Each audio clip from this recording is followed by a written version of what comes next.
Indian പാർലമെന്റിന്റെ ചരിത്രമെടുത്താൽ കേരളത്തിന്റെ ശബ്ദം വലിയ തോതിൽ ലോക്സഭയിൽ ഉയർന്നിരുന്നു. എന്നാൽ ഈ കഴിഞ്ഞ 5 വർഷക്കാലം കേരളത്തിന്റെ ശബ്ദം വേണ്ട രീതിയിൽ ഉയർന്നില്ല. വളരെ നേർന്നുപോയി, അങ്ങേയറ്റം ദുർബലമായി പോയി. ഇപ്പോ LDFന്റെ ഭാഗത്ത് 2 ലോക്സഭാംഗങ്ങളാണ്, ബാക്കി 18 പേരും UDF ആണ്. ആ 18 പേര് അതിനിർണായകമായ നിമിഷങ്ങളിൽ നിശബ്ദത പാലിക്കുന്നത് നാം കണ്ടു. ഏതിലാണ് നിശബ്ദത? രാജ്യത്തിന്റെ മതനിരപേക്ഷതയെ ബാധിക്കുന്ന പ്രശ്നങ്ങളിൽ, രാജ്യത്തിന്റെ ഭരണഘടന, ആ ഭരണഘടന സംരക്ഷിക്കുന്ന പ്രശ്നങ്ങളിൽ, ഭരണഘടനയെ തീർത്തും അവഹേളിച്ചുകൊണ്ടുള്ള ഇടപെടലുകൾ പാർലമെന്റിലുണ്ടായി. നമുക്ക് വേണ്ട രീതിയിൽ പ്രതികരിക്കാനായില്ല.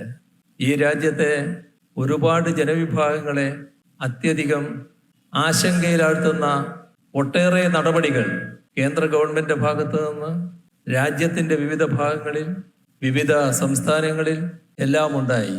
വലിയ ശബ്ദം കേരളത്തിൻ്റെത് ഉയരുന്നതാണ്. പക്ഷേ നമ്മുടെ ശബ്ദം ഉയർന്നില്ല. എന്തുകൊണ്ടാണ്?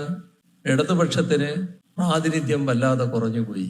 ഭരണം LDF ജയിച്ച് അവിടെ പോയി ഭരിക്കില്ലാലോ എന്ന് വിലയിരുത്തിയവര് ഇങ്ങനെയൊരു സാഹചര്യം ഉയർന്നു വരുമെന്ന് ആ ഘട്ടത്തിൽ കണക്കാക്കിയിരുന്നില്ല.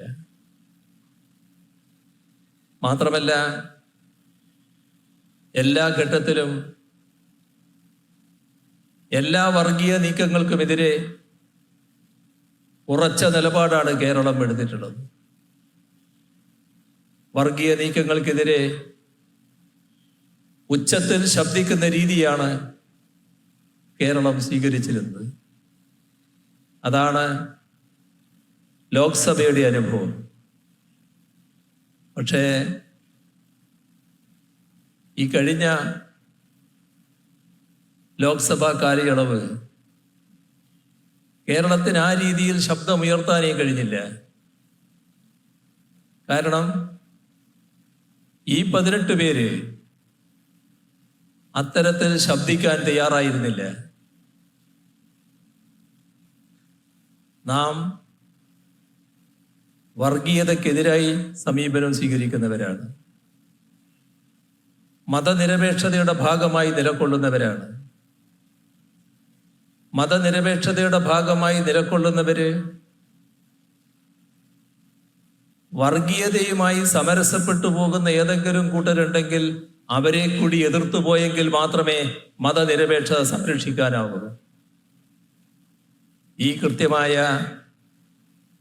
ധാരണ നമ്മുടെ അനുഭവത്തിന്റെ അടിസ്ഥാനത്തിൽ ഉണ്ടാകേണ്ടതായിട്ടുണ്ട്.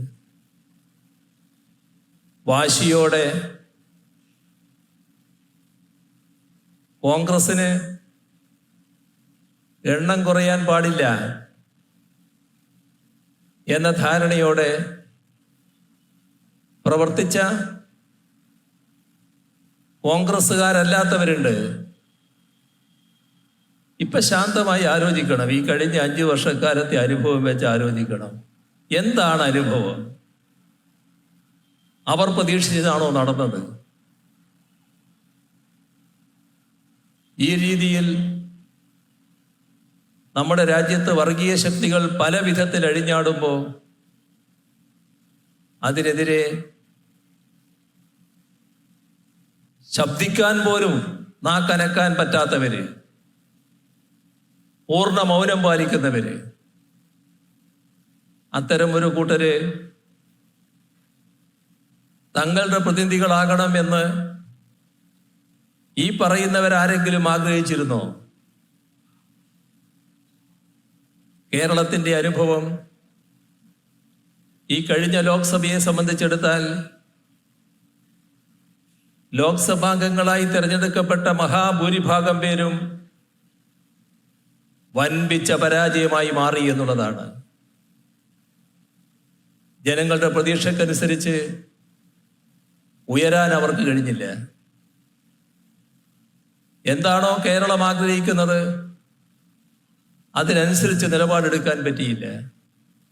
ഇതൊരു ഭാഗം, രാജ്യത്തെ ആകെ ബാധിക്കുന്ന കാര്യം. എന്നാൽ നമ്മുടെ കേരളത്തിന്റെ കാര്യത്തിലോ കേരളമാണല്ലോ നമ്മുടെ നാട്. കേരളത്തെയാണല്ലോ ഇവർ പ്രതിനിധീകരിക്കുന്നത്. കേരളം ഒരുപാട് പ്രശ്നങ്ങൾ നേരിട്ടല്ലോ, പല വിധത്തിലുള്ള പ്രശ്നങ്ങൾ, പലതരത്തിലുള്ള പ്രതിസന്ധികൾ. അത് ചിലത് ദുരന്തങ്ങളായി വന്നു, പ്രകൃതി നൽകിയ ദുരന്തങ്ങൾ. ചിലത് മഹാമാരിയുടെ രൂപത്തിൽ വന്നു. ഈ ഘട്ടങ്ങളിലെല്ലാം നമ്മുടെ നാട്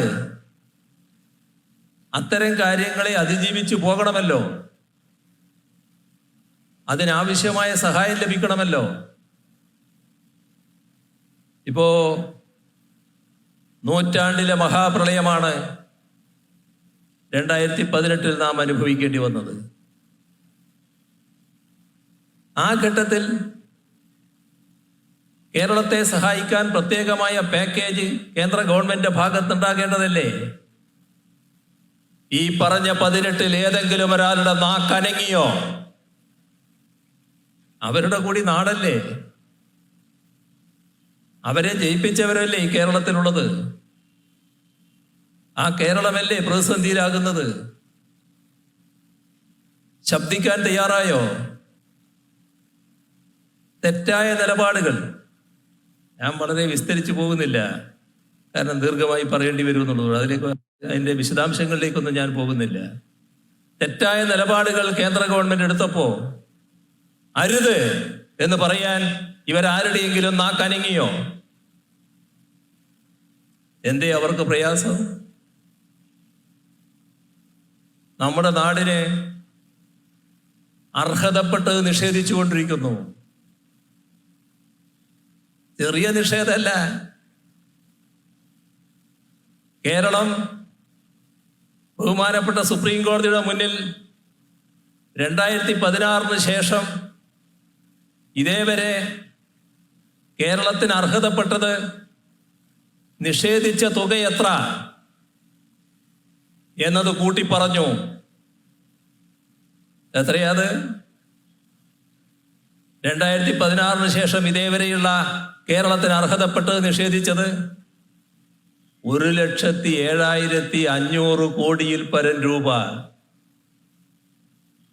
നമ്മുടേതുപോലൊരു സംസ്ഥാനം 1,07,500 കോടിയിൽ പരം രൂപ കിട്ടേണ്ടത് കിട്ടാതിരുന്നാൽ അനുഭവിക്കേണ്ടി വരുന്ന വിഷമം എത്ര വലുതാണെന്ന് ആലോചിച്ചു നോക്കൂ. ഇവർക്ക് ശബ്ദിക്കാൻ കഴിഞ്ഞോ? നിങ്ങൾ ചെയ്യുന്നത് ശരിയല്ല എന്ന് പറയാൻ കഴിഞ്ഞോ? ഇങ്ങനെ എന്തെല്ലാം അനുഭവങ്ങൾ. അപ്പോ നാം കാണേണ്ടത് നമ്മുടെ നാട്, ഈ നാടിൻ്റെതായ പ്രത്യേകതയുണ്ട്. ഇവിടെ പറഞ്ഞു, ശ്രീനാരായണ ഗുരു അന്ത്യവിശ്രമം കൊള്ളുന്ന സ്ഥലം ഉൾക്കൊള്ളുന്ന മണ്ഡലത്തിന്റെ പ്രത്യേകത, ജാതിഭേദവും മതദ്വേഷവും ഏതുമില്ലാതെ സർവരും സോദരത്വേന വാഴുന്ന നാടായി ഈ നാടിനെ നമ്മൾ മാത്രമല്ല രാജ്യവും ലോകവും കാണുന്നു. അത് നവോത്ഥാന കാലഘട്ടത്തിന് ശരിയായ പിന്തുടർച്ചയുണ്ടായതിന്റെ ഭാഗമാണ്. നമ്മളെല്ലാവരും കൂടി, കേരളത്തിലെ ജനങ്ങൾ ഏകോദര സഹോദരങ്ങളായി വളർത്തിയെടുത്തതാണത്. ആ നാട് അതിനനുസരിച്ചുള്ള പ്രതികരണം രേഖപ്പെടുത്തുന്നവരെയായിരിക്കണം ലോക്സഭയിലേക്ക് അയക്കുന്നത്. കഴിഞ്ഞ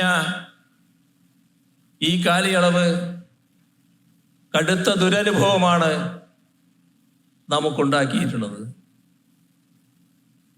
ആ ദുരനുഭവം ആവർത്തിക്കില്ല എന്ന് അനുഭവത്തിന്റെ അടിസ്ഥാനത്തിൽ പലരും ഉറപ്പിച്ചു കഴിഞ്ഞൊരു ഘട്ടമാണിത്. ഇവിടെ വർഗീയതയുമായി ബന്ധപ്പെട്ട പ്രശ്നങ്ങൾ വരുമ്പോൾ അതിൽ ഉറച്ച നിലപാട് സ്വീകരിക്കാൻ കഴിയുന്നുണ്ടോ എന്നുള്ളതാണ് പ്രധാനപ്പെട്ട കാര്യം. ഇപ്പോ കോൺഗ്രസ് പാർട്ടി മതനിരപേക്ഷമാണ് എന്ന് വലിയ തോതിൽ അവകാശപ്പെടുന്നൊരു പാർട്ടിയാണ്. ആ പാർട്ടിയുടെ ചരിത്രം, നടത്തിയ പ്രവർത്തനങ്ങൾ, അതിൻ്റെയൊന്നും വിശദമായ പരിശോധനയിലേക്ക് ഞാനിപ്പോൾ കടക്കുന്നില്ല. കേന്ദ്രത്തിൽ അധികാരത്തിലിരിക്കുന്ന ഗവൺമെന്റ് നമ്മുടെ രാജ്യത്ത് പ്രത്യേകമായ രീതിയിലുള്ള വർഗീയ വികാരം ഇളക്കിവിടാനുള്ള ഒട്ടേറെ ശ്രമങ്ങളാണ് നടത്തിയത്. അത് തുടർച്ചയായി നടത്തിക്കൊണ്ടിരിക്കുകയാണ്. ഈ കാലയളവിൽ രാജ്യത്താകെ സ്വീകരിച്ച നടപടികൾ ജനങ്ങളിൽ കടുത്ത അതൃപ്തി ഉളവാക്കുന്ന ഒന്നാണ്. എന്താണ് അതൃപ്തി? ജനങ്ങളുടെ സ്ഥിതി എന്താണ്? ഇപ്പോ നമ്മുടെ ലോകത്തുള്ള രാജ്യങ്ങളെ പട്ടിണി കിടക്കുന്നവരെ, ദാരിദ്ര്യം അനുഭവിക്കുന്നവരെ അടയാളപ്പെടുത്തി ഒരു പട്ടികയുണ്ടാക്കി. ആ പട്ടികയില് നമ്മുടെ രാജ്യത്തിന്റെ സ്ഥാനം എത്രാമത്തതാണ്? 107. 107 കഴിഞ്ഞാൽ പിന്നെ 14 എണ്ണം മാത്രമേ ബാക്കിയുള്ളൂ. അത്ര പിറകിലാണ് നമ്മളെന്നർത്ഥം. ഇത് നേരത്തെ 55-ാം സ്ഥാനത്തായിരുന്നു. അവിടുന്നാണ് പുറകോട്ട് പോയി 107ലേക്ക് എത്തിയത്. എന്തുകൊണ്ടാണിത്? ഈ രാജ്യത്ത് ജനങ്ങളുടെ പട്ടിണി മാറ്റാൻ കഴിയുന്നില്ലെങ്കിൽ പിന്നെ എന്ത് പുരോഗതിയെ കുറിച്ചാണ് പറയാൻ പറ്റുക? ഏറ്റവും കൂടുതൽ ദാരിദ്ര്യം അനുഭവിക്കുന്ന ഒരു ജനവിഭാഗം അത് ഇന്ത്യയിലാണ് എന്ന് പറയുമ്പോൾ ഇന്ത്യ എന്ന രാജ്യത്തിന് എങ്ങനെ അഭിമാനിക്കാൻ കഴിയും? എന്തുകൊണ്ടാണ് ഇങ്ങനൊരു അവസ്ഥ വന്നത്? ഈ അവസ്ഥ ഉണ്ടാക്കിയത് ആഗോളവൽക്കരണ, ഉദാരവൽക്കരണ നയത്തിന്റെ ഭാഗമാണ്.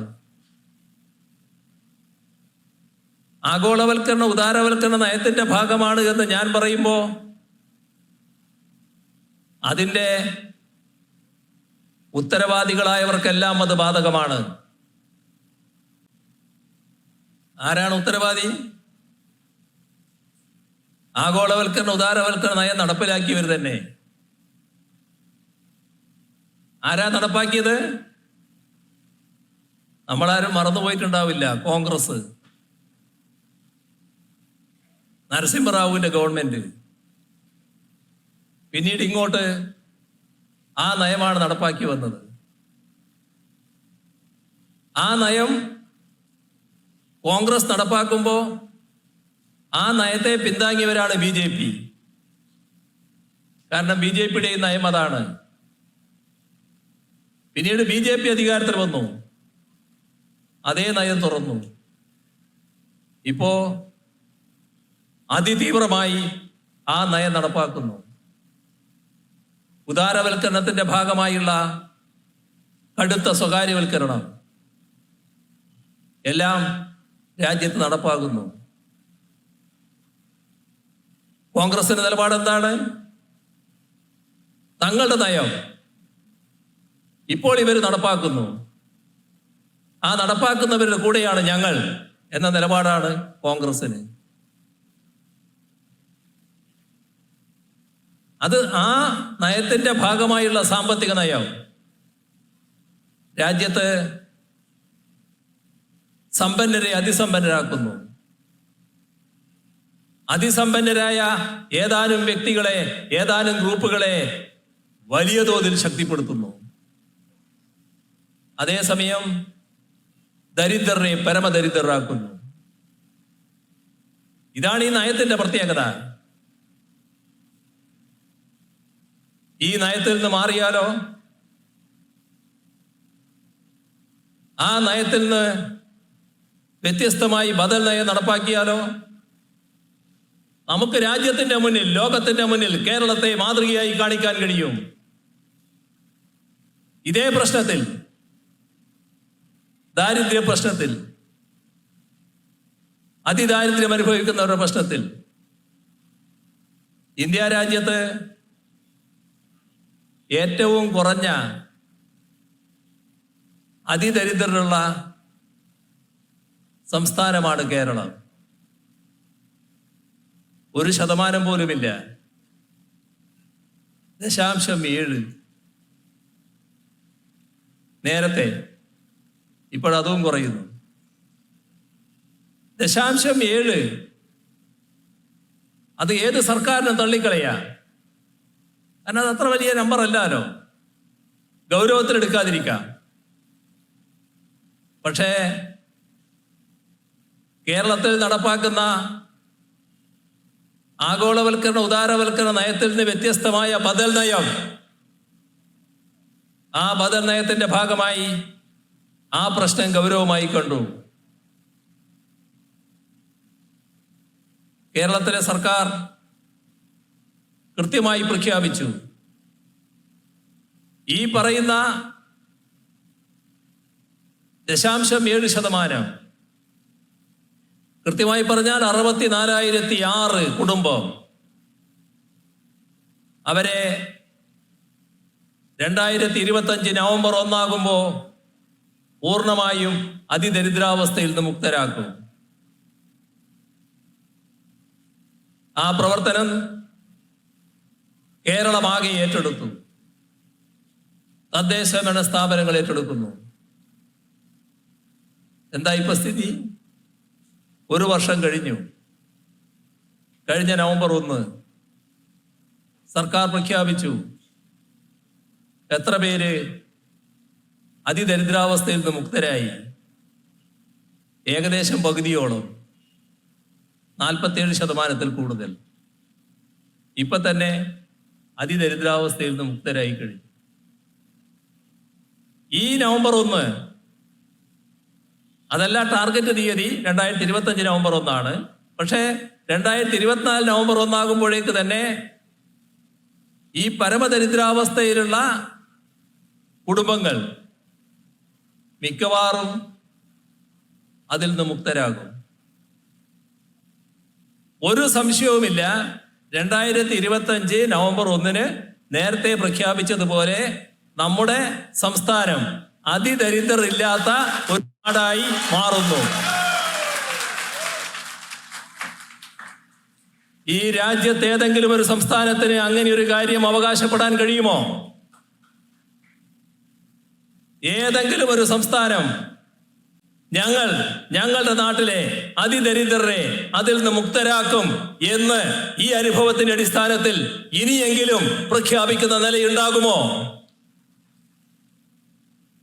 അവിടെയാണ് ഈ നയം, ബദൽ നയം എന്നൊക്കെ പറയുന്നതിന്റെ പ്രത്യേകത. ഇത് നമുക്ക് നേടാൻ കഴിഞ്ഞത് നാം ഇവിടെ നടപ്പാക്കുന്ന ബദൽ നയത്തിന്റെ ഭാഗമാണ്. അതാകെ വിവരിക്കാനുള്ള സമയമല്ല ഇത് എന്നുള്ളത് കൊണ്ട് ഞാൻ അതിൻ്റെ മറ്റ് കൂടുതൽ കാര്യങ്ങളിലേക്ക് പോകുന്നില്ല. ഇതാണ് നാം കാണേണ്ട കാര്യം. നമ്മുടെ രാജ്യം പ്രത്യേകമായ നയങ്ങളോടുകൂടി പോകുന്നു. ആ നയം ജനങ്ങൾക്കെതിരായിട്ടുള്ളതാണ്. ഗ്യാരണ്ടി ഒന്നും പറഞ്ഞിട്ട് കാര്യമില്ല. ഗ്യാരണ്ടി ജനങ്ങളുടെ ജീവിത നിലവാരം മെച്ചപ്പെടുത്തുന്നതിനാണ് വേണ്ടത്. ഇവിടെ ആ ജീവിത നിലവാരം മെച്ചപ്പെടുത്താൻ ഒരു നടപടിയും കേന്ദ്ര ഗവൺമെന്റ് സ്വീകരിക്കാൻ കഴിഞ്ഞിട്ടില്ല. ആ നടപടി എടുക്കാത്ത കേന്ദ്ര ഗവൺമെന്റിനെ വാക്കാൽ പോലും വിമർശിക്കാൻ കോൺഗ്രസും തയ്യാറല്ല.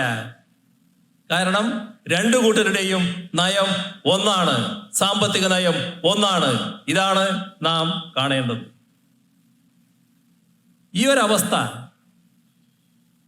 ജനങ്ങള് വലിയ തോതിൽ ഈ ഒരു പ്രയാസത്തിൽ നിൽക്കുമ്പോൾ, വലിയ തോതിലുള്ള വിഷമം അനുഭവിക്കുമ്പോൾ, ജീവിതം മുന്നോട്ട് കൊണ്ടുപോകാൻ കഴിയാത്ത സാഹചര്യത്തിൽ ആയിരങ്ങളോ പതിനായിരങ്ങളോ ലക്ഷങ്ങളോ അല്ല, കോടിക്കണക്കിന് ആളുകൾ നമ്മുടെ രാജ്യത്ത് കഴിയുമ്പോൾ അവരെ നേരിടാൻ മോദിയുടെ നേതൃത്വത്തിലുള്ള ഗവൺമെന്റും ആ ഗവൺമെന്റ് നേതൃത്വം കൊടുക്കുന്ന BJPയും ആ BJPക്ക് നേതൃത്വം കൊടുക്കുന്ന RSSും എല്ലാം കാണിക്കുന്ന വിദ്യകൾ എന്താണ്? ആളുകളെ ഒരു മോഹവലയത്തിൽപ്പെടുത്തുക.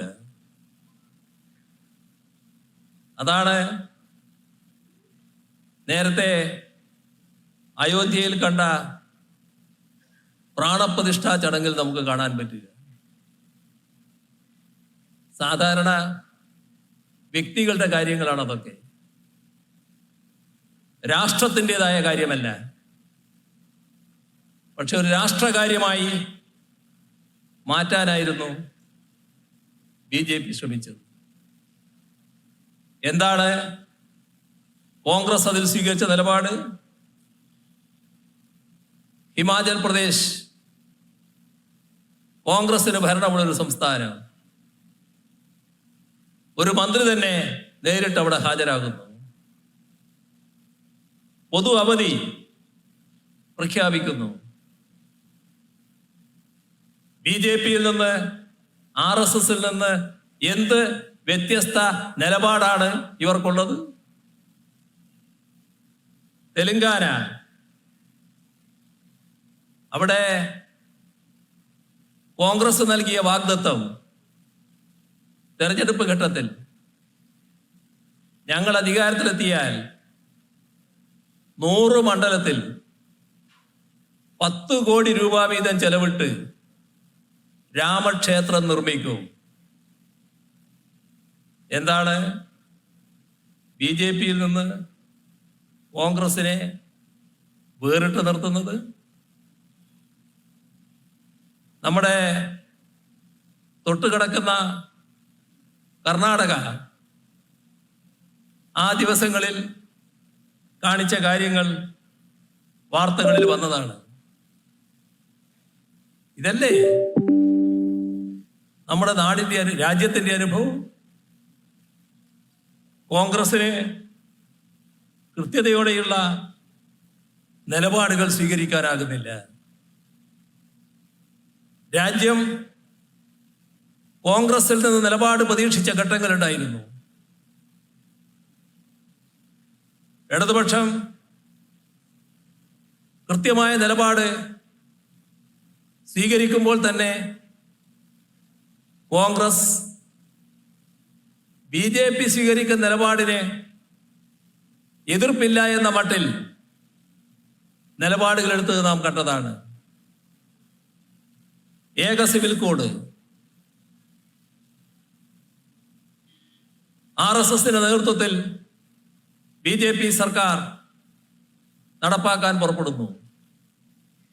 പ്രഖ്യാപനങ്ങൾ വരുന്നു. കോൺഗ്രസിന്റെ ഗവൺമെന്റ് ഹിമാചലില് അവിടുത്തെ മന്ത്രി അതിനെ സ്വാഗതം ചെയ്യുന്നു. വേണ്ട രീതിയിൽ കോൺഗ്രസിന്റെ ശബ്ദം അതിനെതിരെ ഉയരുന്നില്ല.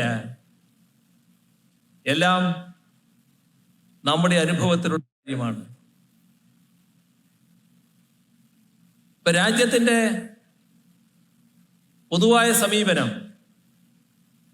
പാലസ്തീൻ വിഷയം, ഇന്ത്യ പാലസ്തീനോടൊപ്പമായിരുന്നു. പണ്ഡിറ്റ് ജവഹർലാൽ നെഹ്റു യാസർ അറാഫത്തിനെയും അരികിൽ നിർത്തിക്കൊണ്ടാണ് ജനങ്ങളെ അഭിസംബോധന ചെയ്തിരുന്നത്. നാം അംഗീകരിച്ചത് പാലസ്തീനെ മാത്രമായിരുന്നു, ഇസ്രയേലിനെ അംഗീകരിച്ചിരുന്നില്ല. ആ നയത്തിന് മാറ്റം വന്നത് നരസിംഹറാവുവിന്റെ കാലത്ത്. ഇസ്രയേലിനോട് ബന്ധം വന്നു, പിന്നീട് അത് ശക്തിപ്പെട്ടു. ഇപ്പോ BJPയുടെ ഇഷ്ടതോഴൻ ഇസ്രയേൽ, RSSും സിയോണിസ്റ്റുകളും ഇരട്ട പറന്നവർ എന്ന തരത്തിലുള്ള സഹോദരങ്ങൾ. എന്റെ മറ്റ് വിശദാംശങ്ങളിലേക്ക് പോകാൻ സമയമില്ലാത്തതുകൊണ്ട് ഞാനിപ്പോൾ പോകുന്നില്ല. ലോകത്തിന് മുന്നിൽ നമ്മുടെ രാജ്യത്തിന്റെ നിലയെന്തായി? അത് മറ്റൊരു കാര്യം. ഇവിടെ കൂട്ടക്കൊല ഇസ്രയേൽ നടത്തുന്നു. ഈ പ്രശ്നം ഇത്തവണ ഉടലെടുത്തപ്പോ ആദ്യത്തെ പ്രഖ്യാപനം കേന്ദ്ര ഗവൺമെന്റിന്റെ ഭാഗത്ത് നിന്ന് ഉണ്ടാകുന്നു. ഞങ്ങൾ ഇസ്രയേലിനോടൊപ്പമാണ്. എന്താണ് കോൺഗ്രസ് സ്വീകരിച്ച നിലപാട്? പാലസ്തീൻ ഐക്യദാർഢ്യം പലയിടങ്ങളിലായി പ്രകടിപ്പിച്ചു. കേരളത്തിൽ പലയിടങ്ങളിലും LDFന്റെ നേതൃത്വത്തിൽ ഐക്യദാർഢ്യം നടന്നു. പക്ഷേ എത്ര നാളുകൾ കഴിയേണ്ടി വന്നു കോൺഗ്രസിന് അത്തരമൊരു കാര്യം നടത്താൻ? എന്തേ അങ്ങനെ ഒരു നിലപാട് വരാൻ? എന്തുകൊണ്ട് നേരത്തെയുള്ള നിലപാട് ഉയർത്തി കാണിക്കാൻ കോൺഗ്രസിന് കഴിയുന്നില്ല? നമ്മുടെ രാജ്യത്ത് ഡൽഹി അടക്കമുള്ള നഗരങ്ങളിൽ ഇടതുപക്ഷത്തിൻ്റെതായ പാലസ്തീൻ ഐക്യദാർഢ്യ പരിപാടികൾ നടന്നു. എവിടെയെങ്കിലും കോൺഗ്രസിന്റെ നേതൃത്വത്തിൽ ഒരു പരിപാടി നടന്നോ രാജ്യത്ത്? ആലോചിക്കണം നമ്മൾ. എവിടെയാണ് BJPയുമായി വ്യത്യാസം? ഇവിടെ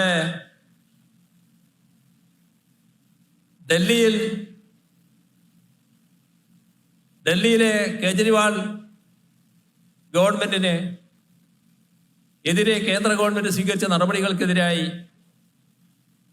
സുപ്രീം കോടതിയുടെ നിലപാട് വന്നു. ആ സുപ്രീം കോടതിയുടെ നിലപാട് ദുർബലപ്പെടുത്താൻ കേന്ദ്ര ഗവൺമെന്റ് ഒരു ഓർഡിനൻസുമായി രംഗത്ത് വന്നു. ആ ഓർഡിനൻസ് രാജ്യമാകെ പ്രതിഷേധിച്ചു.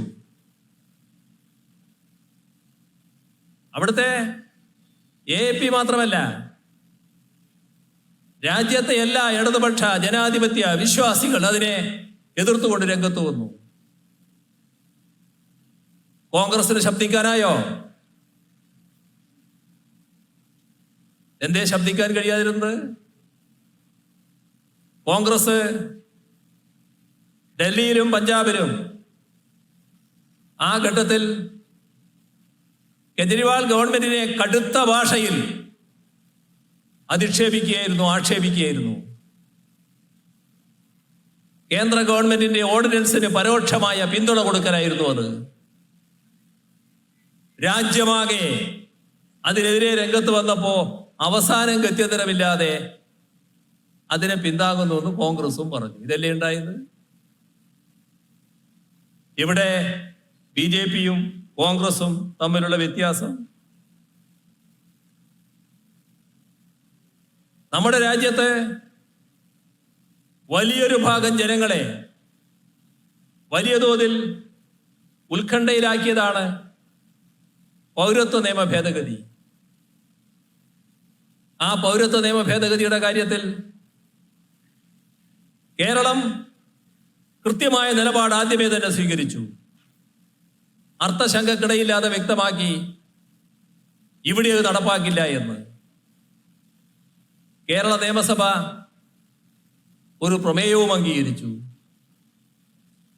കോൺഗ്രസിന് ആ കാലത്ത് രാജസ്ഥാനും അതേപോലെ തന്നെ മധ്യപ്രദേശും നമ്മുടെ കോൺഗ്രസിൻ്റെ നേതൃത്വത്തിലുള്ള ഗവൺമെന്റുകളുള്ള സ്ഥലങ്ങൾ എവിടെയെങ്കിലും കടുത്ത നിലപാട് സ്വീകരിക്കാൻ കോൺഗ്രസ് കഴിഞ്ഞോ? രാജസ്ഥാൻ നിയമസഭയ്ക്ക് ഒരു പ്രമേയം പാസാക്കാനായോ? എന്തേ പറ്റാതിരുന്നത്? എന്തുകൊണ്ടാണ് മുൻകൈ എടുക്കാതിരുന്നത്? അഴകുഴമ്പൻ നിലയായിരുന്നില്ലേ അതിന് തുടക്കത്തിൽ സ്വീകരിച്ചത്? ഇവിടെ പാർലമെന്റിൽ സുപ്രീം കോടതി വിധിച്ചൊരു വിധിയെ പിന്നെ വേറൊരു നിയമത്തിലൂടെ ഒരു വിഭാഗത്തെ ലക്ഷ്യമിട്ടുകൊണ്ട് മുത്തലാഖ് ബിൽ എന്ന പേരിൽ BJP ഗവൺമെന്റ് അവതരിപ്പിക്കും നമ്മൾ കണ്ടു. സുപ്രീം കോടതി ആ കാര്യത്തിൽ നേരത്തെ നിലപാട് വ്യക്തമാക്കിയതാണ്. സുപ്രീം കോടതി വ്യക്തമാക്കിയതിന്റെ ഭാഗമായി അത് നിയമമായി കഴിഞ്ഞു. പക്ഷേ ഒരു വിഭാഗത്തെ പ്രത്യേകമായി ലക്ഷ്യമിട്ടുകൊണ്ട് വിവാഹമോചനം ക്രിമിനൽ കുറ്റമാണ് എന്ന് വരുത്താനുള്ള നീക്കം പാർലമെന്റിലെ ശക്തമായ വിമർശനം അതിനെതിരെ വന്നു. ഇടതുപക്ഷം അതിനെതിരെ വോട്ട് ചെയ്തു. വോട്ട് ചെയ്യാൻ നിന്നോ കോൺഗ്രസ്? എന്തേ കോൺഗ്രസിന് വോട്ട് ചെയ്യാൻ പറ്റാതിരുന്നത്? അവരിറങ്ങിപ്പോയി. എന്തേ അങ്ങനെ ഒരു നിലപാടെടുക്കാൻ? എതിർത്ത് വോട്ട് ചെയ്യാനുള്ള വിഷമം തന്നെ. ഇതാണ് നാം കാണേണ്ടത്. ഇന്ന് രാജ്യത്ത് NIA നിയമമുണ്ട്. നേരത്തെയുള്ള നിയമം ഭേദഗതി ചെയ്തത് കൂടുതൽ ശക്തിപ്പെടുത്തിയിരിക്കുകയാണ്. ആ ശക്തിപ്പെടുത്തിയത് വലിയ തോതിൽ ആളുകളുടെ അവകാശത്തെ ബാധിക്കുന്ന തരത്തിലുള്ളതാണ്. പക്ഷേ പാർലമെന്റിൽ BJPയുടെ കൈയുടെ കൂടെ കോൺഗ്രസിന്റെ കൈയും ഉയർന്നു ഈ ബില്ല് പാസ്സാക്കുന്നതിന്. എവിടെയാണ് BJPയുമായുള്ള വ്യത്യാസം? UAPA ബിൽ പാർലമെന്റിൽ അവതരിപ്പിച്ചു. കൂടുതൽ ബലപ്പെടുന്ന നില വന്നു. ഇതേ സമീപനം കോൺഗ്രസ് അതിലും സ്വീകരിച്ചു. BJPയുടെ കൂടെ ചേർന്ന് വോട്ട് ചെയ്തു. ഇടതുപക്ഷം ശക്തമായി തന്നെ അത് എതിർത്ത് വോട്ട് ചെയ്തു. എന്തേ കോൺഗ്രസിന് എതിർക്കാൻ പറ്റാത്തത്? പാർലമെന്റിൽ പാർലമെന്റേതായ ഒരു നടപടിക്രമമുണ്ട്. എല്ലാ പാർലമെന്ററി പ്രൊസീജിയറിലും അതുണ്ട്. നിയമസഭയായാലും പാർലമെന്റ് ആയാലും ഒക്കെ പിറ്റേ ദിവസം നടക്കുന്ന കാര്യം തലേ ദിവസമെങ്കിലും അറിയിക്കും. പക്ഷെ നമ്മുടെ രാജ്യത്തിന്റെ ഭരണഘടനയിലെ 370-ാം വകുപ്പ് റദ്ദ് ചെയ്തത് ആരെയും അറിയിക്കാതെയായിരുന്നു. പെട്ടെന്ന് ആഭ്യന്തരമന്ത്രി പാർലമെന്റിൽ പ്രസ്താവന നടത്തുകയാണ്. അതിനേക്കാളും ആശ്ചര്യകരമായ കാര്യം, ആ സംസ്ഥാനത്തെ കഷ്ണങ്ങളാക്കി വിഭജിച്ചു. ഒരു മുന്നറിയിപ്പുമില്ല. സഭക്കകത്തും പുറത്തും ശക്തമായ പ്രതിഷേധമുയർത്താൻ കോൺഗ്രസിനായോ?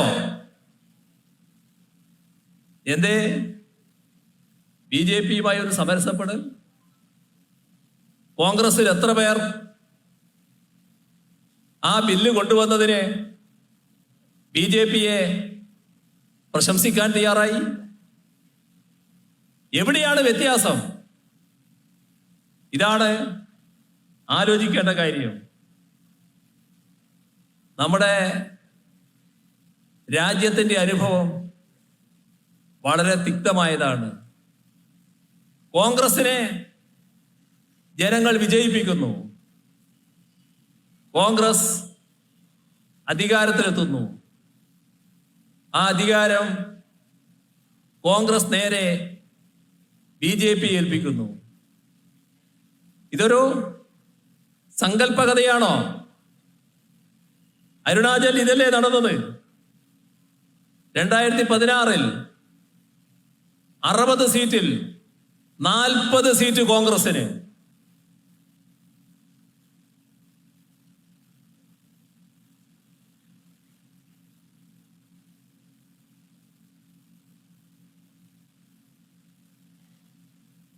അവിടുത്തെ മുഖ്യമന്ത്രി അടക്കം NDAയുടെ സഖ്യകക്ഷിയിൽ ആദ്യം. അത്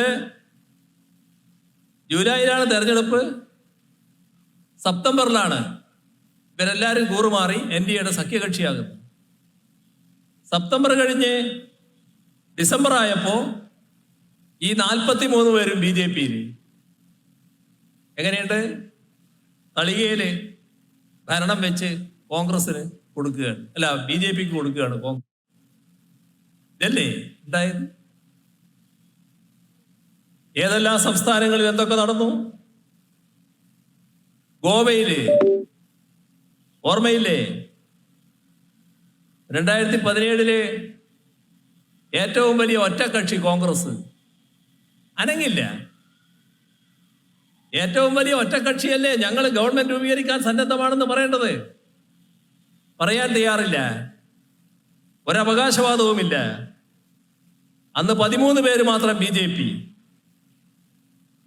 പിന്നെ 10 കോൺഗ്രസ്സുകാർ BJPയിലേക്ക് പോയി. അവരെ ഗവൺമെന്റായി, BJP ഗവൺമെന്റായി. അത് കാലാവധി പൂർത്തിയാകുമ്പോൾ 2022 ആയപ്പോ ഒരാളാണ് അവശേഷിച്ചത്. ഇതിലൊരു അപസർപ്പ കഥ പോലെയുള്ളതാണ്. അതുകൊണ്ടാണ് അത് ഞാൻ പറയുന്നത്. ഒരാള്, മുൻ മുഖ്യമന്ത്രി കാമത്ത്, ദിഗംബർ കാമത്തിന്റെ നേതൃത്വത്തിൽ 2022 തെരഞ്ഞെടുപ്പ് നേരിട്ടു. 11 സീറ്റ് ജനങ്ങള് ആ കോൺഗ്രസ് പാർട്ടിക്ക് കൊടുത്തു. എന്താ സംഭവിച്ചത്? ആ 11 പേരും കാമത്തിന്റെ നേതൃത്വത്തിൽ ഈ നിയമസഭാ പാർട്ടി അടക്കം BJP ആയി മാറി. ഈ മാതിരി ഒരു പാർട്ടിയെ കാണാൻ കഴിയും? ഞാനിപ്പോ സമയ ചുരുക്കം കൊണ്ട് മറ്റ് സംസ്ഥാനങ്ങളുടെ അനുഭവങ്ങളിലേക്ക് ഇപ്പൊ പോകുന്നില്ല. ഇപ്പൊ കഴിഞ്ഞ കർണാടക 17 കോൺഗ്രസ് MLA-മാരാണ് മാറി BJP ആയി. അന്ന് അധികാരത്തിലുണ്ടായിരുന്ന കോൺഗ്രസ് ജനതാദൾ സഖ്യത്തിന് വിരുദ്ധമായി BJPയുടെ ഗവൺമെന്റ് വരുന്നതിന് ഇടയാക്കി. മധ്യപ്രദേശിലെ ജ്യോതിരാദിത്യ സിന്ധ്യ ഭയങ്കരനായിരുന്നു കേട്ടോ. ഈ രാഹുൽ ഗാന്ധിയുടെ പ്രത്യേക ആളായിരുന്നു എന്നാണ് കേൾവി. ആ ജ്യോതിരാദിത്യ സിന്ധ്യയുടെ നേതൃത്വത്തിലാണ് 23 കോൺഗ്രസ് MLA-മാർ BJPയിലേക്ക് പോയത്. അങ്ങനെയാണ് അവിടുത്തെ കോൺഗ്രസ് ഗവൺമെന്റ് പോയി BJP ഗവൺമെന്റ് വന്നത്. ഇവിടെ വേണ്ടി വന്നാൽ ഞാൻ കോൺഗ്രസ് ആകും, നിങ്ങൾ ആരാ ചോദിക്കാൻ എന്ന് ചോദിച്ചത് ആരാ? ഓർമ്മയില്ലേ? കേരളം കണ്ടതല്ലേ അതൊക്കെ? വേണ്ടി വന്നാൽ ഞാൻ കോൺഗ്രസ് ആകുമെന്ന്, അല്ല BJP, കോൺഗ്രസ് അല്ല BJP ആകും, വേണ്ടി വന്നാൽ ഞാൻ BJP ആകും എന്ന് പറയാൻ KPCC പ്രസിഡന്റ് ആയിരിക്കുന്ന ഒരാൾ തയ്യാറാകുക എന്ന് പറഞ്ഞാൽ എന്തൊരവസ്ഥയാണെന്ന് നോക്കണം. IT സെൽ മേധാവി ആദ്യം പോയി, ഇപ്പോ വേറൊരാള് അങ്ങോട്ട് പോയി. ഈ 2 മക്കളും കേരളത്തിലെ കോൺഗ്രസിന്റെ വളരെ പ്രധാനപ്പെട്ടവരുടെ മക്കൾ. ഇവരെ തീറ്റിപ്പോറ്റി വളർത്തിയത് BJPയിലേക്ക് അയക്കാനായിരുന്നു.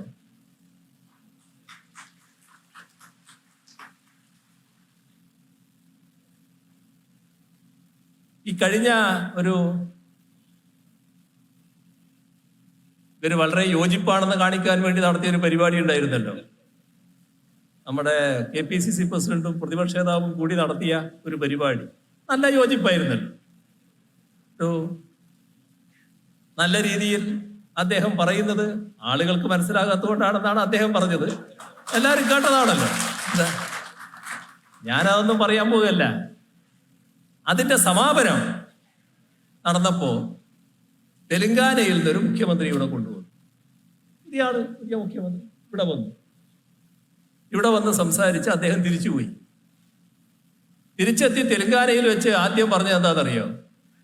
എനിക്ക് നരേന്ദ്രമോദി വലിയേട്ടനാണ്. എങ്ങനെയുണ്ട്? കോൺഗ്രസിന്റെ മുഖ്യമന്ത്രി പറയാണ് നരേന്ദ്രമോദി വലിയേട്ടനാണ്. നമുക്ക് ഓർമ്മയില്ലേ കേരളത്തിലുണ്ടായ വിവാദം? ആ എയർപോർട്ടിൽ വെച്ച് ഞാൻ ഈ കേരളത്തിന്റെ മുഖ്യമന്ത്രി എന്നൊക്കെ പ്രധാനമന്ത്രി വന്നപ്പോ ഇങ്ങനെ തൊഴുതുകൊണ്ട് സ്വീകരിച്ചു.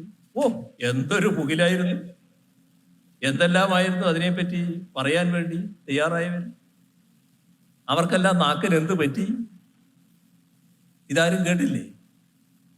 വലിയേട്ടൻ എന്ന് മാത്രമല്ല പറഞ്ഞത്, ഗുജറാത്തിന്റെ വികസന പാഠം ഉൾക്കൊണ്ടുകൊണ്ടാണ് ഞാൻ ഇവിടെ വികസന നയം നടപ്പാക്കുക. ഇതാണ് കോൺഗ്രസ്. അപ്പോ നാം ഓർക്കേണ്ടത്, ഈ കോൺഗ്രസ് രാജ്യമാകെ ഇങ്ങനെയാണ്. കേരളത്തിന്റെ അനുഭവം നമുക്കുണ്ട്. 18 പേര് UDF എംപിമാര് കേരളത്തിന് വേണ്ടി ശബ്ദിച്ചില്ല. മതനിരപേക്ഷ കാര്യങ്ങളിൽ ശബ്ദിക്കാൻ തയ്യാറായില്ല. ഞാൻ സമയ ചുരുക്കം കൊണ്ട് ഇപ്പോൾ മറ്റു കൂടുതൽ കാര്യങ്ങളിലേക്ക് പോകുന്നില്ല. ഈ വന്യമൃഗ സംരക്ഷണത്തിന്റെ പ്രശ്നമുണ്ടല്ലോ. യഥാർത്ഥത്തിൽ ഇന്ദിരാഗാന്ധി കൊണ്ടുവന്ന നിയമമാണത്. ആ നിയമം ശക്തിപ്പെടുത്തിയത് ജയറാം രമേശാണ്. ആ നിയമം ഇപ്പോൾ സംരക്ഷിച്ച് നിർത്തുന്നത് BJP ഗവൺമെന്റാണ്. ആ നിയമം ഭേദഗതി ചെയ്യണമെന്നാണ് കേന്ദ്ര ഗവൺമെന്റിനോട് സംസ്ഥാനം ആവശ്യപ്പെടുന്നത്. ഇപ്പോ കേന്ദ്ര വനമന്ത്രി ഇവിടെ വന്ന് പറയുന്നു ഞങ്ങളത് ഭേദഗതി ചെയ്യാൻ തയ്യാറല്ല. ലോകത്ത് പല രാജ്യങ്ങളിലും ഇത്തരം കാര്യങ്ങളിൽ സ്വീകരിക്കുന്ന സമീപനമുണ്ട്. അതല്ല നമ്മുടെ സമീപനം. തീർത്തും വ്യത്യസ്തമായ ഒന്നാണ്. ഇവിടെ മനുഷ്യജീവന് വില കൽപ്പിക്കുന്നില്ല. അതാണ് പ്രശ്നം. ഇതിന് ഉത്തരവാദി കോൺഗ്രസും BJPയും. എന്നാൽ അവര് ഏതെങ്കിലും സ്ഥലത്ത് വല്ല ആനയോ കടുവയോ എന്തെങ്കിലും ആളുകളെ ഉപദ്രവിക്കുന്ന അവസ്ഥ വന്നാൽ ഒന്ന് മരിച്ചു കിട്ടുകയാണെങ്കിൽ ആ ശവം എടുത്ത് ഓടാൻ വേണ്ടി നിൽക്കുകയാണ്. അത് സർക്കാരിനെതിരെ തിരിച്ചുവിടാൻ നോക്കുകയാണ്. നിങ്ങളല്ലേ ഉത്തരവാദികൾ? നിങ്ങളല്ലേ ഇത് കൊണ്ടുവന്നവര്? വയനാട്ടിൽ നിന്നുള്ള MP ആണല്ലോ രാഹുൽ ഗാന്ധി. ആ രാഹുൽ ഗാന്ധി അടക്കമുള്ള 18 എംപിമാര് ഈ കാര്യം, ഈ നിയമം ഭേദഗതി ചെയ്യണമെന്ന് പാർലമെന്റിൽ ആവശ്യപ്പെട്ടോ? എന്തേ നിങ്ങൾക്ക് ആവശ്യപ്പെടാൻ പ്രയാസം? വയനാട്ടിലാണല്ലോ ഏറ്റവും പ്രയാസം ഉണ്ടായത്. രാഹുൽ ഗാന്ധി അവിടുത്തെ പാർലമെന്റ് അംഗമാണല്ലോ. അദ്ദേഹത്തിന്റെ ഇന്നത്തെ അവസ്ഥ വെച്ചാൽ പാർലമെന്റിൽ എഴുന്നേറ്റ് നിന്നാൽ സ്പീക്കറെ കസേരയിൽ നിൽക്കുന്ന ആരായാലും സമയം കൊടുക്കുമല്ലോ. ശബ്ദിച്ചോ? എഴുന്നേറ്റ് നിന്നോ?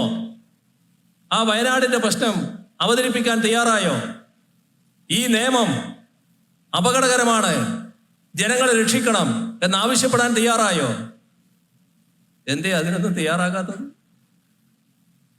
എന്നിട്ട് ആ നിയമം ഭേദഗതി ചെയ്യണമെന്ന് ആവശ്യപ്പെട്ട സംസ്ഥാന ഗവൺമെന്റിനെ കുറ്റപ്പെടുത്താനാണ് ഇവർക്ക് വലിയ തോതിലുള്ള താല്പര്യം. ഇത് നാം പ്രത്യേകമായി കാണണം. നമ്മുടെ രാജ്യത്ത് BJP അധികാരത്തിൽ വരുന്നത് വലിയ അപകടമാണ് ചെയ്യുക. രാജ്യത്തിന്റെ നാശത്തിനാണ് വഴിവെക്കുക. ഓരോ സംസ്ഥാനത്തിലും ആ സംസ്ഥാനത്തിൻ്റെതായ പ്രത്യേകതകൾ വെച്ചുകൊണ്ടുള്ള BJPക്കെതിരായ കൂട്ടുകെട്ട് ശക്തിപ്പെട്ടു വരികയാണ്. അതിലൂടെയാണ് രാജ്യത്ത് BJP ഒഴിവാക്കാൻ കഴിയുന്ന സാഹചര്യം ഉണ്ടാക്കാൻ കഴിയും. അതിലേക്ക് നല്ല രീതിയിൽ പുരോഗതി പ്രാപിച്ചു പോവുകയാണ്. കേരളത്തിലെ ഇടതുപക്ഷം പാർലമെന്റിൽ ഉണ്ടാവുക എന്ന ഏറ്റവും പ്രധാനമാണ്. അത് രാജ്യത്തിന്റെ പൊതുവായ അവസ്ഥക്ക് ആവശ്യമാണ്. വർഗീയതയെ എതിർക്കുന്നതിന് ആവശ്യമാണ്. മതനിരപേക്ഷതയുടെ സംരക്ഷണത്തിന് ആവശ്യമാണ്. അതോടൊപ്പം നമ്മുടെ ഭരണഘടനയുടെ ഇന്നത്തെ കാലത്ത് ഭരണഘടനാ സംരക്ഷണത്തിന് വേണ്ടി ശബ്ദമുയർത്താൻ ഇടതുപക്ഷ സാന്നിധ്യം ആവശ്യമാണ്. അതിന് പറ്റുന്ന പ്രതിനിധികളെയാണ് ഞങ്ങൾ LDF ഈ കേരളത്തിലെ 20 മണ്ഡലങ്ങളിലും തെരഞ്ഞെടുപ്പ് മത്സരത്തിനായി അണിനിരത്തിയിട്ടുള്ളത്. സഖാവ് വി ജോയിയെ ഞാൻ പ്രത്യേകം നിങ്ങളുടെ മുന്നിൽ പരിചയപ്പെടുത്തേണ്ട കാര്യമില്ല. ഇവിടെ പൊതുപ്രവർത്തനത്തിലൂടെ, സാമൂഹ്യ രംഗത്തെ ഇടപെടലിലൂടെ നല്ല രീതിയിൽ പ്രശംസ പിടിച്ചു പറ്റിയ പൊതുപ്രവർത്തകനാണ് വി ജോയി. എല്ലാവരുടെ ഇടയിലും അദ്ദേഹത്തിന് നല്ല സ്ഥാനമുണ്ട്.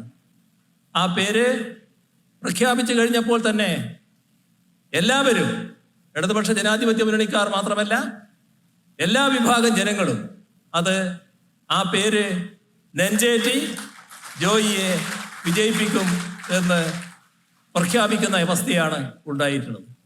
ആ സഖാവ് ജോയിയുടെ തെരഞ്ഞെടുപ്പ് കമ്മിറ്റിയുടെ രൂപീകരണമാണ് ഇന്നിവിടെ നടക്കുന്നത്.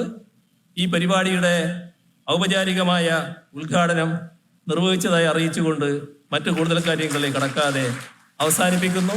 നിങ്ങൾക്കെൻ്റെ അഭിവാദ്യം.